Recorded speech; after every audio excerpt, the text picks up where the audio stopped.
The rain came down hard that night, slicing through the dark streets of Detroit like silver needles. Puddles gathered in potholes, neon lights reflected from broken signs, and the city hummed its lonely lullaby of sirens and passing cars. On a corner, beneath a flickering street lamp, sat a small girl in a tattered coat, hugging her knees to her chest. Her name was Lily Carter, 10 years old, hungry, cold, and forgotten. The cardboard sign next to her read, "Will work for food," but no one even slowed down to read it. The few who did glance her way just saw another orphan, one of the many left behind after the last economic collapse. She wiped her nose with her sleeve and whispered to herself, "I'm okay, Mom, I'm okay." But she wasn't. That's when headlights cut through the darkness. A silver SUV slowed beside her, its engine purring softly. The window rolled down, and a warm, calm voice said, "Sweetheart, what are you doing out here?" Lily turned her head, startled. A woman stepped out, closing the door against the rain. She looked about 50, elegant but tired, wearing a long beige coat and holding an umbrella. Her name was Margaret Hale, owner of a struggling bakery chain that had once been her husband's dream. "I'm fine, ma'am," Lily mumbled. "I don't need anything." Margaret knelt down beside her, ignoring the puddles soaking her shoes. "You're shivering," she said gently. "Come on. I'm not a stranger, I promise. My bakery's just down the street. You can help me close up for the night, and I'll make you some cocoa." Lily stared at her suspiciously. She had learned not to trust kind faces. But something in Margaret's eyes was different, not pity, but understanding. "Just one night," Lily whispered finally. Inside the bakery, warmth and the scent of cinnamon wrapped around her like a blanket. The glass counters gleamed with leftover pastries, and a small Christmas tree blinked in the corner. Lily sat at a table while Margaret bustled behind the counter, humming softly.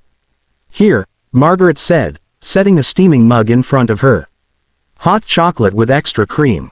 The secret's a dash of nutmeg." Lily took a cautious sip, and for the first time in months, smiled. Over the next few days, Margaret found herself thinking about the little girl constantly. She called the local shelters, but no one claimed her.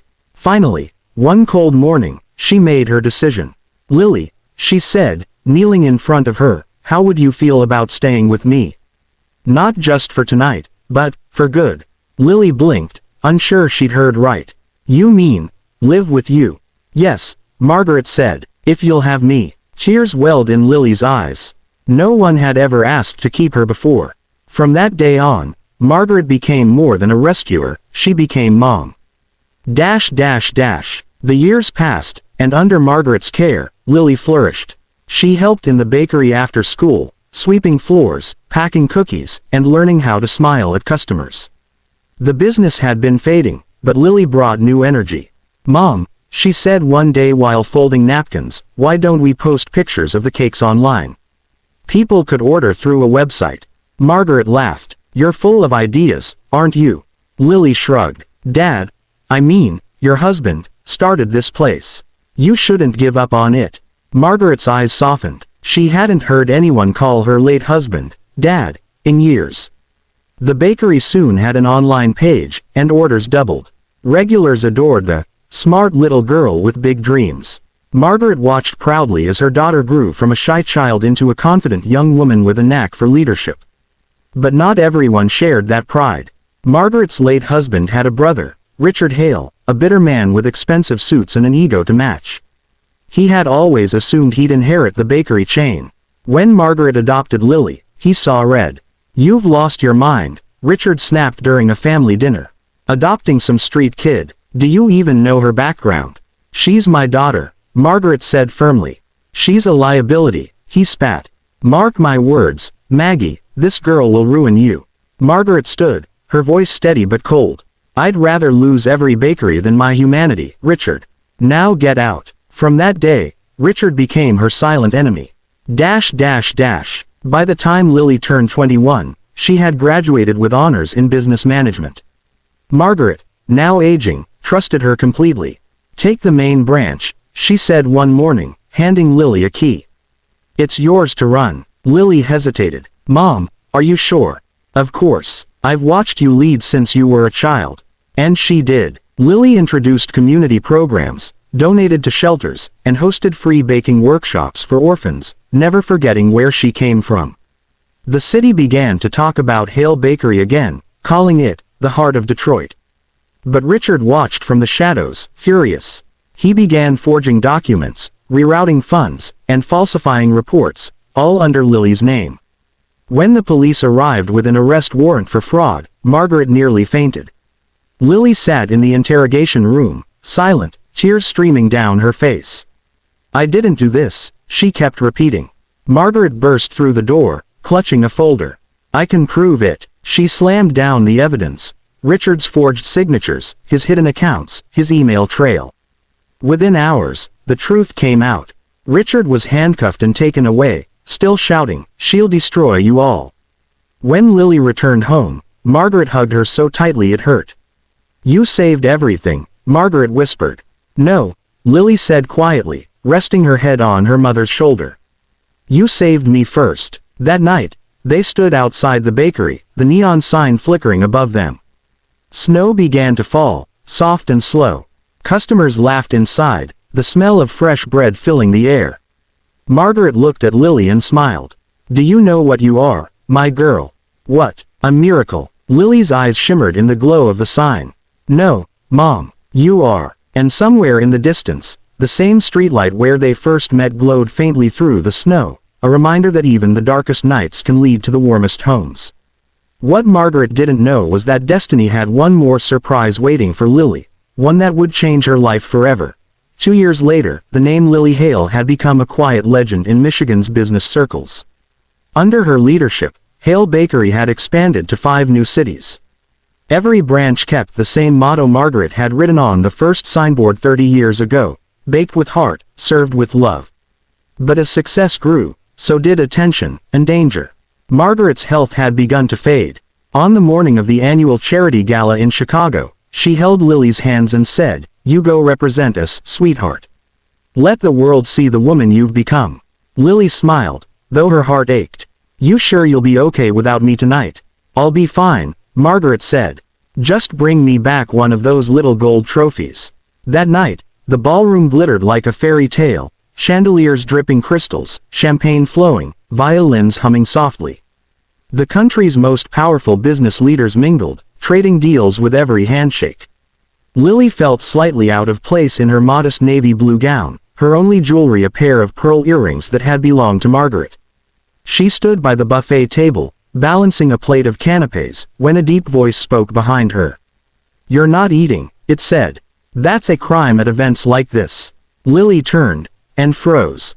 The man standing before her was tall, broad-shouldered, and absurdly handsome, with sharp blue eyes that seemed to look right through her. He was Ethan Cole, the CEO of Cole Industries, a man whose company's worth was more than most small nations. His reputation was as legendary as it was intimidating. "I was just observing," Lily said with a shy smile. "Observing," Ethan chuckled. "So, which species are you studying, the investors or the influencers?" "Both, actually," she said. "They're fascinating when they circle free food." Ethan laughed, surprised. Most people around him spoke in rehearsed politeness or fear. But this woman was genuine. As the evening went on, they talked about everything: business, childhood dreams, and the strange loneliness that came with ambition. When Lily spoke about her bakery and the woman who adopted her, Ethan grew quiet. "You were an orphan?" he asked gently. She nodded. "But I was lucky. Someone believed in me when I didn't believe in myself." Something flickered in his eyes. Pain, perhaps, or memory. "My parents were never really around either," he said softly. "But no one ever came for me." From that moment, a connection formed, not of wealth or power, but of two souls who had once been alone. In the months that followed, Ethan and Lily worked together on a community food initiative, combining his logistics network with her bakery chain. Their partnership was unstoppable, and the media noticed. Headlines called them the power duo of compassion. But behind the success, enemies stirred. One evening, Lily received an anonymous email with a single line. "You think you escaped your past? Think again." Attached was a photo of Richard Hale, Margaret's brother-in-law, now out on bail. Before she could tell Ethan, the news exploded online. A viral blog accused Lily of faking her orphan story, claiming she had manipulated Margaret to steal the bakery and was now using Ethan for fame. Photos were doctored, bank transactions forged. Reporters camped outside her house. Customers began canceling orders. Within days, Hale Bakery's reputation was crumbling. Margaret's heart couldn't take the stress. She collapsed at home and was rushed to the hospital. Lily sat by her bedside, trembling. "I'm sorry, Mom," she whispered. "I shouldn't have gone public." Margaret opened her eyes weakly and squeezed her hand. "Don't you dare blame yourself. This isn't your fault. Promise me you'll fight back." "I don't know how anymore," Lily said, tears spilling. Ethan appeared at the doorway, his expression carved from steel. "Then I'll fight with you. .. For the next 2 weeks, Ethan mobilized his legal team and cybersecurity experts. They dug through data, tracking the false reports. Finally, the truth came out. Richard had bribed a tabloid, hired hackers, and fabricated evidence. But he hadn't expected Ethan to be smarter. During a live press conference, Ethan revealed everything: screenshots, emails, money trails. He ended by saying, "The woman you tried to destroy built her life from nothing. That makes her more powerful than all of us put together." The crowd erupted. Cameras flashed. Reporters shouted questions, but all Lily could do was stare at him, speechless. Afterward, in the quiet of the backstage room, she whispered, "You didn't have to do all that." "Yes, I did," he said simply. "Because you saved me, too. You reminded me that business isn't just about numbers, it's about heart." Lily laughed softly. "You sound like my mom." "Then she's a very wise woman," Ethan said, smiling. When the scandal cleared, Hale Bakery's popularity soared higher than ever. People admired Lily for her grace and resilience. She turned down interviews and instead focused on reopening her stores, especially the one in Detroit where it had all begun. On opening day, Margaret was there in a wheelchair, wrapped in a shawl, smiling as customers flooded in. Ethan joined them, holding a bouquet of white roses. For the two women who taught the city what real success looks like. Margaret winked. "Oh, I like him," she whispered to Lily. A few months later, Ethan invited Lily to a rooftop dinner overlooking the city. Fairy lights glowed around them, and soft music played in the background. "Why do I feel like this isn't just dinner?" Lily teased. "Because it isn't," Ethan said, his voice suddenly nervous, something rare for a billionaire. He reached into his jacket and pulled out a small velvet box. When he opened it, the ring sparkled under the city lights.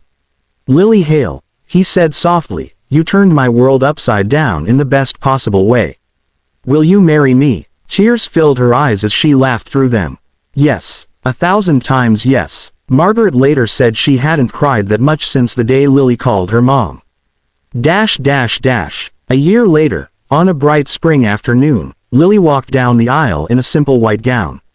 Margaret held her bouquet. Ethan waited at the altar, his eyes never leaving her. The ceremony was small. Just friends, employees, and the children from the orphanage Lily funded in Detroit. When the priest asked if anyone had something to say before the vows, Margaret raised her hand. She turned to Lily. "The night I found you, you were a frightened little girl. Today, you're a woman who built an empire from kindness. Your story proves that love, not blood, makes a family." Everyone clapped. Lily wiped her tears and said softly, "You gave me a life. I only tried to make it beautiful." As the sun dipped behind the skyline, Ethan kissed his bride, and the crowd cheered. In the distance, the sign of Hale and Hart, their new joint venture, glowed softly. It wasn't just a bakery anymore. It was a symbol of courage, second chances, and the simple power of believing in someone. And when night fell over Detroit once again, a light still burned in that old corner where a girl once sat alone in the rain, proof that even the smallest spark can one day light up the world.